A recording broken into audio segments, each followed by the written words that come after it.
বৈষ্ণব যারা ছিল ঘরের ভিতরে আলাদা করে নিয়ে গিয়ে নামাবলী মাথায় দিয়ে গোপন করে দীক্ষার একটা প্রচলন ছিল, এখনো আছে, কিন্তু ওরাকান্দির বাচ্চারাই সেই পদ্ধতিটা নাই। এই জন্য বলছে ওই যে কুলগুরু, আমার বাবা দেখেছে কুলগুরু, আমাদের বংশের মধ্যে একজন গুরু, সে হচ্ছে কুলগুরু। সে মারা যাওয়ার পরে তার ছেলে হচ্ছে গুরু, তার ছেলে গুরু, তার আমার ছেলে গুরু, তার আমার ছেলে গুরু, তার আমার ছেলে গুরু, এই হচ্ছে কুলগুরু। বংশের ভিতরে একজন হবে গুরু। গুরু। হরিচাঁদ ঠাকুর বললেন, তাই যার কুণ্ডলী জাগৃত হয় নাই সে কখনো কুলগুরু নয়। যার কুণ্ডলী শক্তি জাগৃত হয় গুরু বলে তারে মেনে নিতে হয়, সে হচ্ছে এই জগতের গুরু। জাগৃত শক্তি জাগৃত হয়েছে সে হচ্ছে গুরু। রবির ভাব উত্তরে না, আমরা গান বেড়ে যাই ছোটা ঘর। রবির ভাব উত্তরে না, যার রবি উঠে থাকে, যার নদী নিম্নগামী হয় না, সে হচ্ছে রবি।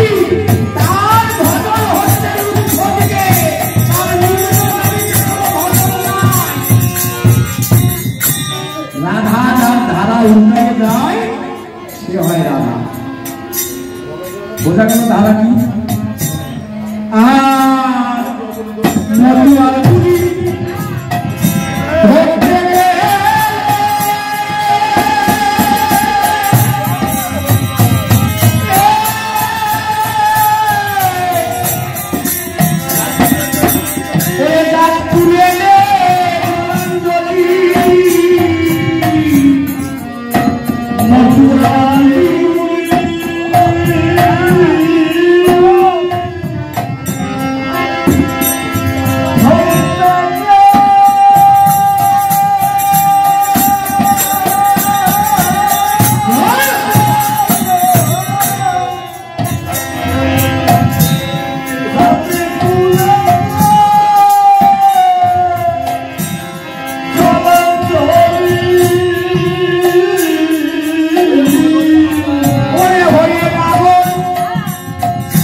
মধুয়ার কোনো অভাব থাকে না। যারা মধুয়া গোলক তারক মহানন্দ লোচন মদন হীরামন এরা ছিল বন্ধুয়া। এরা অনেক শক্তিশালী বন্ধুয়া ছিল। এরা মরা মানুষকে বাঁচাতে পারত, মানুষের কোন রোগ ব্যাধি নিমিষের মধ্যে ভালো করে দিতে পারত। আমার পাগল, আমার রমেশ পাগল, ওনাকে দেখেছি আমি, বিষধর সব থেকে গেছে আমার নিজের চোখে দেখা। উনি মুখ দিয়ে সেই বিষ নিজে দিয়েছে, মুখ দিয়ে পায়ের পাতায় সাপে কেটেছে আর ওই জায়গায় মুখ দিয়ে দিয়ে বিষ কেটে কেটে এরকম মুখ দিয়ে দিয়ে বিষ দিচ্ছে। আমি বলি বাবা তুমি করো কি? করে ওরে বসুয়া যেমন তেমন বলে তোমাদের এরা বসুয়া ছিল। গোপাল সাধুকে অনুসরণ করেছিল, গোপাল সাধু কিছু হয় নাই। এমন পাগলের নামগুলো আমাকে চলে গেছে। বলছে বাবারে ওই সাপের বিষ আমি যখন মুখ দিয়ে টেনে টেনে বের করেছি, ওই বিষে আমার এই দাঁতগুলো আস্তে আস্তে নড়বড়ে হয়ে গেছে, তাই আমার অকালে দাঁতগুলো সব পড়ে গেছে। ওই সাপের বিষ তুলে একজন সাপের টাকা দিয়ে বাঁচিয়ে দিল আমার নিজের চোখে দেখা। এসে বন্ধুয়া ও নিলে বন্ধুয়া বন্ধুয়ার স্বভাব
ধরবি বন্ধুয়া যদি ধরবি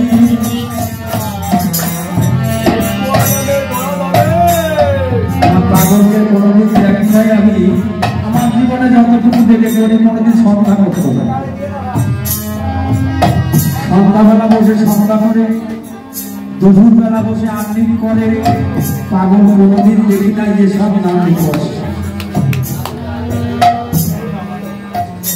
আমি জিজ্ঞেস করছিলাম একদিন যে বাবা সন্ধ্যাবেলা গুরু গোসাই যারা বিভিন্ন মত পথে আমার বাবাকে দেখতাম সন্ধ্যাবেলা বসে সন্ধ্যা করতো, দুপুরবেলা আর্নিং করতো, সকালবেলা স্নান করে রেজক কুম্ভক করতো। আবার তুমি তো দিন কিছু করো না,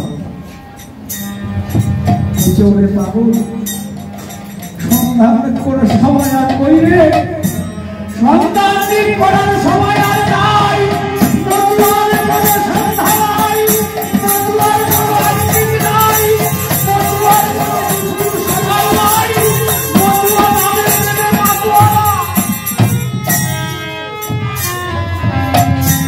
রাস্তায় হাঁটছি সন্ধ্যাবেলা, দিঘিঘাট বাজার পর্যন্ত উনি রোজ সন্ধ্যাবেলা ঘুমের থেকে উঠে এই হাটে আসবে, আবার ওখান থেকে বাড়ি যাবে। আমি পেছনে পেছনে আসতাম। বলছে পাগল মধুয়ালাটা পাগল, এই রাস্তায় হাঁটছে হরি কথা বলছে আমার পাগল, আর দুই চোখ থেকে টপ টপ করে জল পড়ছে। বলছে ওরে আর সন্ধ্যা লাগে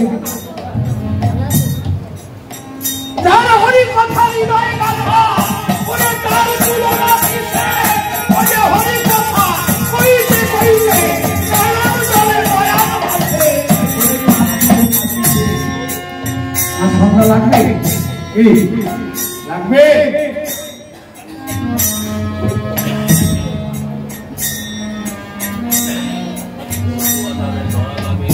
জ্ঞানের মধ্যে থাকলে সন্ধ্যা করা যায়, জ্ঞানের মধ্যে থাকলে মালাজাপ করা যায়, জ্ঞানের মধ্যে থাকলে রেশম করা যায়। ও শ্রী গোসাই বলছে অজ্ঞান যাবে সজ্ঞান যাবে, বাচ্চকের সব পরিরমে এই দশা যখন হবে চিদানন্দে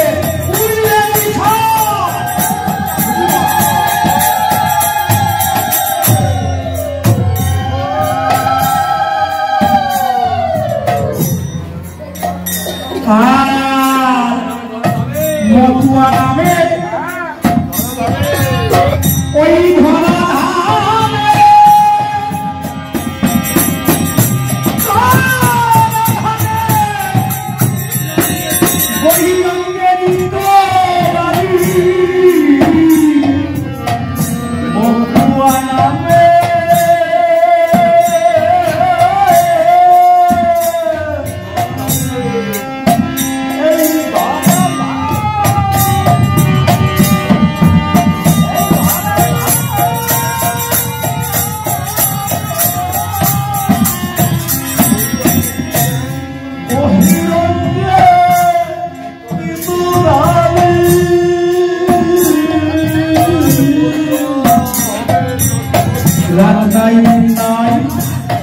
এইরকম নামে প্রেম মাত্রা থাকতো, কোন সকাল নাই সন্ধ্যা নাই,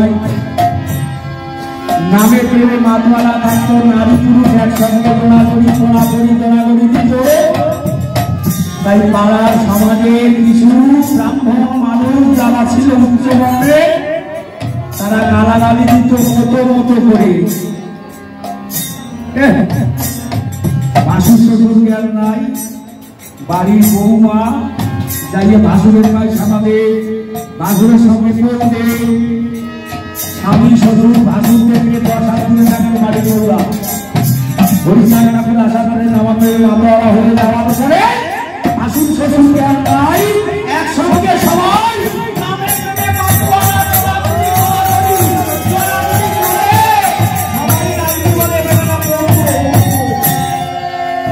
হরিচার নামের কাছে এসে বলল তাই বাবা আমাদেরকে সবাই গালাগালি দেয়, ব্যঙ্গ করে, বলে মতো মতো বলে আজ থেকে তোরা হয়ে গেলি মতুয়া, আর তোরা মতো না।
কথা মানবে?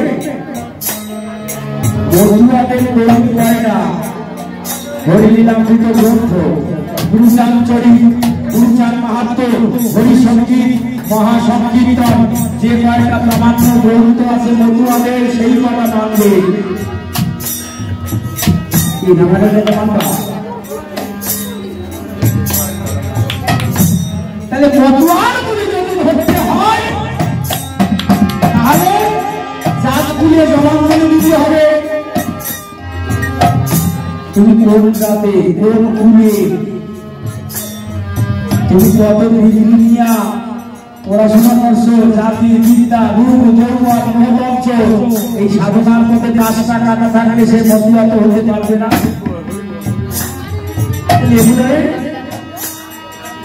বাদ দিতে হবে। একমাত্র যদি প্রকৃত সঠিক কেউ মতুয়া হয়, হরিগুরুচাঁদের আদর্শের মধ্যে যে কয়টা গ্রন্থ আছে সেই কয়টা গ্রন্থের কথা মানতে হবে তোমাকে। শনিবার দিন একটু বারের পুজো না দিলে হয় না। এত গ্রহ খারাপ লাগছে এখন, শনিবার দিন একটু বারের পুজো দিতে হবে।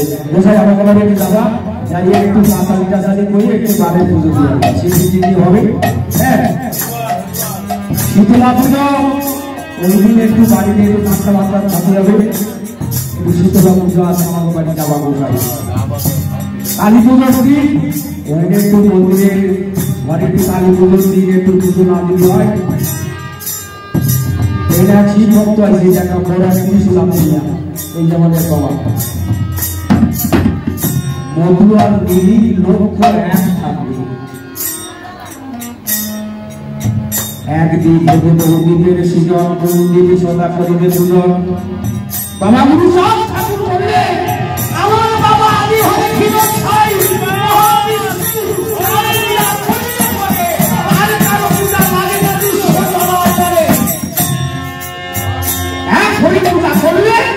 আলাদা আলাদা করে কারো পূজা করার প্রয়োজন হয় না। কেন? মহাবিষ্ণু ক্ষীরোদবাসী যে আমার হরিচাঁদ, সে তার প্রমাণ হরিচাঁদ ঠাকুরের মাথার উপরে যত একটা ফটো দেওয়া আছে, ওই ফটোটার দিকে তাকাই দেখছো? ওখানে মহাবিষ্ণু অনন্তনাথ বিস্তার করে ক্ষীর সাগরে স্বয়ং করে আসে। মা লক্ষ্মী পদসেবা করছে কমলা, নাভি পত্তন থেকে ব্রহ্মা এবং সমস্ত দেবতারা স্তবে স্তুতি করছে। ওই মহাবিষ্ণুর ফটোটা ওখানে দেওয়ার কারণ কি? যিনি মহাবিষ্ণু ক্ষীরোদবাসী, ক্ষীরোদশায়ী নীরদ বড়, তিনি আমার হরিচাঁদ ঠাকুর। কে হরিচাঁদ? এখনো আমরা চিনতে পারি। তাহলে হরিপূজা করলে সবার পুজো করা হয় না। হীরামনকে রামরূপ দেখালো হরিচাঁদ ঠাকুর, গোলক বাবরকে নারায়ণ রূপ দেখালো হরিচাঁদ ঠাকুর, দিগ্বিজয় পণ্ডিতকে গৌরাঙ্গ রূপ দেখালো হরিচাঁদ ঠাকুর। যে ভক্ত যখন যেখানে যে অবস্থায় হরিচাঁদ ঠাকুরকে যে রূপে দেখতে চেয়েছে, হরিচাঁদ সেই রূপে দেখা দিয়েছে। বিশ্বাস হয়? বিশ্বাস হচ্ছে না বলুন। এখন অনেক কৃষ্ণ ভক্ত আছে এই জায়গার প্রসাদ খাবে না। ও হরিচাঁদ ঠাকুরের সামনে দিয়ে ওরা খাওয়া যাবে না। কেন? ওরা আমার গোবিন্দ নাই, ওখানে আমার রাধা কৃষ্ণ নাই, ওখানে যুবক নাই, ওই জায়গায় প্রসাদ খাওয়া যাবে না। এখনো কত অজ্ঞ, এখনো কত পিছিয়ে পড়া। শাস্ত্রগ্রন্থ 2 পাতা দেখে নির্বাচন করে ভগবান আসল কি আর নকল। এখন এই চিন্তা ভাবনা মনের মধ্যে।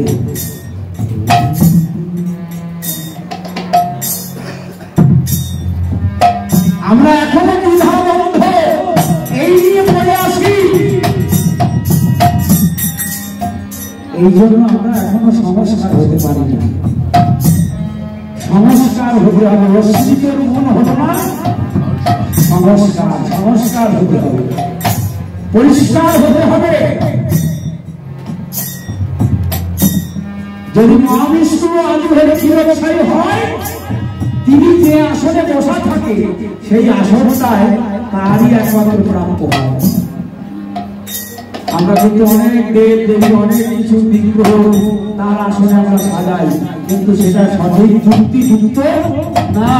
কি যদি তুমি মনে করো তোমার মহাবিষ্ণু ক্ষীরবিহারী হরিচাঁদ ঠাকুর, তাহলে তার একটা আলাদা আসন হবে না? তার থেকে জগতের সমস্ত কিছু সৃষ্টি, গাছপালা কীট পতঙ্গ দেবী যাহা কিছু দেখি সব তার থেকে সৃষ্টি। তিনি সৃষ্টিকর্তা। ব্রহ্মবৈবর্ত তুলন দেখো, তিনি হচ্ছে সৃষ্টিকর্তা, তিনি সবকিছু সৃষ্টির মূলে। তার পূজা করলে সবার পূজা করা হয়ে যাবে, সবার পূজা করা হয়ে যাবে। এই জন্য হরি ভক্তে ভালোবাসে হরি হরি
Hare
বড়